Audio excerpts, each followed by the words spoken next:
علی ولی اللہ کی گواہیاں دے رہی تھی. ہم کیا کریں؟ ہمارا گھرانہ ایک ہے، ہمارا آستانہ ایک ہے، ہمارا دروازہ ایک ہے. یہ وہی دروازہ ہے جہاں سے آپ کو سماعت کا رزق ملتا ہے، مجھے بیان کی بھیک ملتی ہے.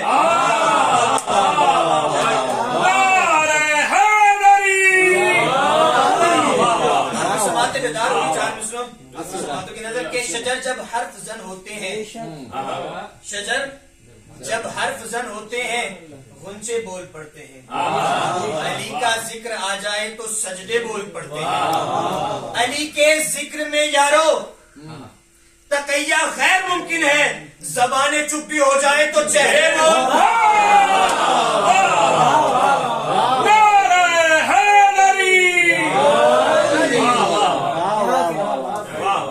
سورہ مبارک ہجر کی آیت نمبر 9 کو میں نے سرنامہ کلام بنایا، جس کے اندر ارشاد رب العزت ہو رہا ہے بسم اللہ الرحمن الرحیم انا نحن نزلنا الذکر وانا لہ لحافظون. خداوند متعال کہہ رہا ہے کہ ہم نے اس ذکر کو نازل کیا ہے اور ہم ہی اس ذکر کے حفاظت کرنے والے، ہم ہی اس ذکر کے محافظ ہیں. اب کیونکہ یہ رجب کا مہینہ دونوں قرآن کے نزول کا مہینہ ہے، اسی ہی مہینے میں قرآن صامت بھی آیا اور قرآن ناطق بھی آیا. قرآن کے دو نزول ہیں، وہ آپ لوگ بہتر جانتے ہیں، میں زیادہ تفصیل میں نہیں جاؤں گا. ٹھیک ہے، اللہ نے اس قرآن کو 2 دفعہ نازل کیا، ایک دفعہ تدریجی اور ایک دفعہ دفعی. یہ آپ سارے سب حضرات، آپ صاحب علم، آپ کے ذہن اذہان عالیہ میں موجود ہیں. اللہ نے اس قرآن کو نازل کیا. اب سوال پیدا ہوتا ہے کہ اللہ کے اس قرآن کی منزلت کیا ہے، اللہ نے کہاں نازل کیا؟ تو سورہ حشر کے اندر اللہ اس قرآن کی منزلت بتا رہا ہے کہ قرآن کا وزن، اس قرآن کا مقام کیا ہے. بسم اللہ الرحمن الرحیم لو انزلنا هذا القرآن على جبل لرأيته خاشعا متصدعا من خشیت اللہ، کہ اگر ہم اس قرآن کو پہاڑ پر نازل کرتے تو پہاڑ خشیت الہی کے سبب کیا ہو جاتے؟ ریزہ ریزہ ہو جاتے. اب مثال دیتا ہوں کہ ایک صاحب ہے، ایک جناب ہیں کہ جو کوئی ایک بڑا کام کرنا چاہتے ہیں، تو لوگ اس کے جو ہے وہ روش کو دیکھ کے کہتے ہیں کہ بھائی اس بندے کے حوصلے پہاڑ جتنے مضبوط ہیں اور اس بندے کے ارادے پہاڑ سے بھی زیادہ بلند ہیں. اب یعنی یہ مثال بہت آخر میں دی جاتی، جب اس کی جدیت انتہا پہ پہنچ جائے تب اسے ایسا کہا جاتا ہے. یعنی ثابت یہ ہوا کہ اس دنیا کی سب سے محکم اور مضبوط ترین چیز کیا ہوئی؟ پہاڑ. یہ ہونا اس سے یہ ثابت ہوتا ہے کہ بھئی اس کے حوصلے، اس کے ارادے اتنے مضبوط اور بلند ہیں. یعنی اسی لیے تو مثال دی ہے کہ بھئی پہاڑ اس دنیا کی سب سے مضبوط اور بلند ترین چیز ہے. یعنی اب دنیا کی سب سے مضبوط اور بلند چیز جسے متحمل نہ کر پائے اسے قرآن کہتے ہیں. اب سوال یہ پیدا ہوتا ہے کہ آخر پھر اللہ نے اس قرآن کو نازل کہاں کیا؟ تو قرآن مجید میں اللہ نے کہا کہ ہم نے اس ذکر کو اپنے حبیب کے قلب پہ نازل کیا. اب یعنی قلب حبیب پہاڑ سے زیادہ مضبوط ہے، قلب رسول پہاڑ سے زیادہ مضبوط ہے. اب دیکھنا پڑے گا کہ قلب حبیب، قلب رسول، قلب مصطفیٰ اتنا مضبوط ہے کہ کیسے. توجہ ہے آپ لوگوں کی. درود پڑھیں محمد وآل محمد.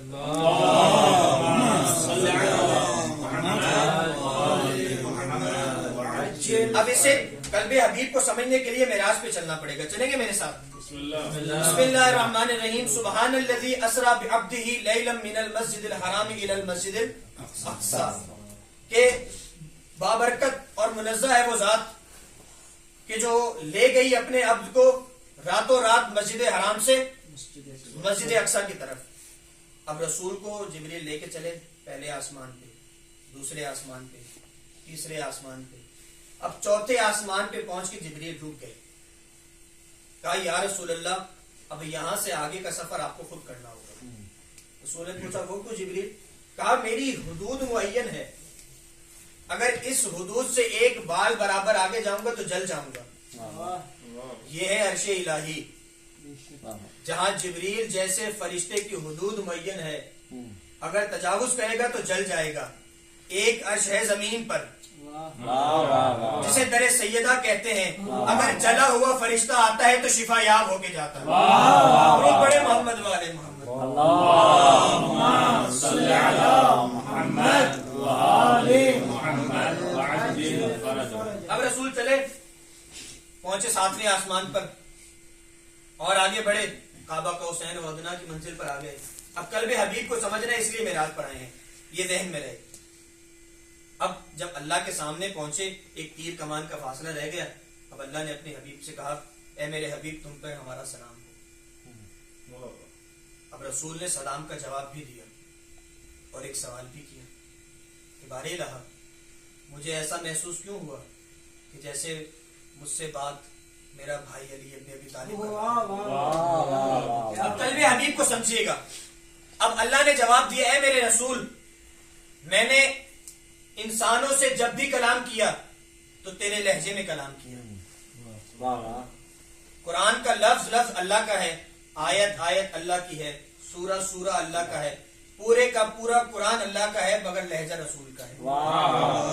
توجہ، اللہ نے کہا، اے میرے حبیب، میں نے جب بھی انسانوں سے کلام کرنا چاہا تو تیرے لہجے سے کیا، لیکن اب کلام کرنا تھا تجھ سے.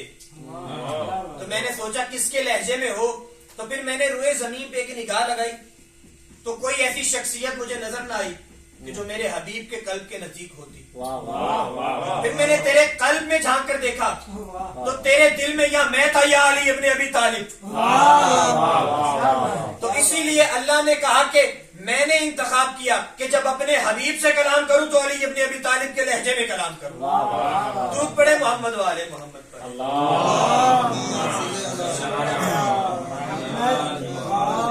اب سمجھ آیا کہ رسول کا دل اتنا مضبوط کیوں ہے کہ اگر لفظوں کو بدل کر کہا جائے تو مکان مخصوص علی ابن ابی طالب ہے.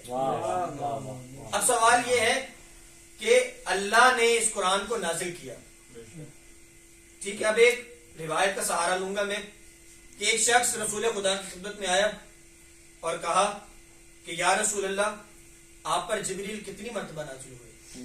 توجہ ہے، یا رسول اللہ، آپ پر جبریل کتنی مرتبہ نازل ہوئے؟ تو رسول نے کہا 6000 مرتبہ.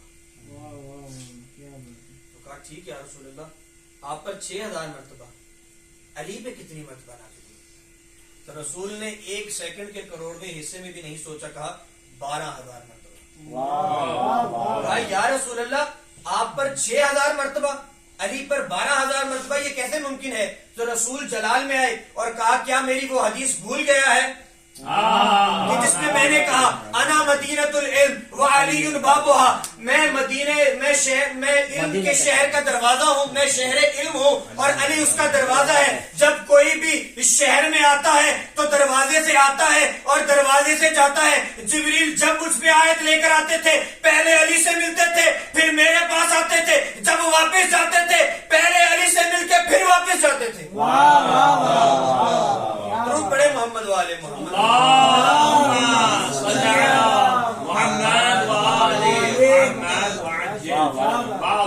تیرہ رجب ہے، پھر 13 رجب کا منظر تھوڑا آپ کی سماعتوں کی نظر ہو جائے کہ 13 رجب کا دن نزدیک آیا اور فاطمہ بنت اسد چلی اپنے گھر سے، آئی خانہ کعبہ کے نزدیک، دستے دعا بلند کیے، کہا بار الہ، میرے اس بچے کے ولادت میں میرے لیے آسانی فرما.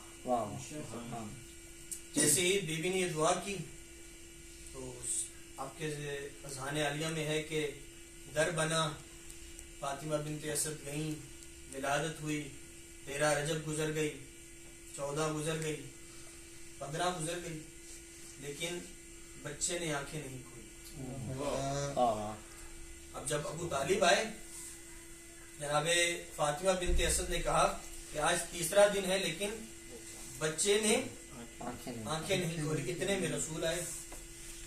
رسول نے کہا لائیے چچا اس بچے کو میرے حوالے کیجیے. اب جیسے ہی آغوش رسالت میں امامت پہنچی، توجہ ہے، آغوش رسالت میں جیسے ہی امامت پہنچی، امامت نے آنکھیں کھول کے رسالت کا دیدار کیا. اب یوں کہوں کہ شمس رسالت کو دیکھ کر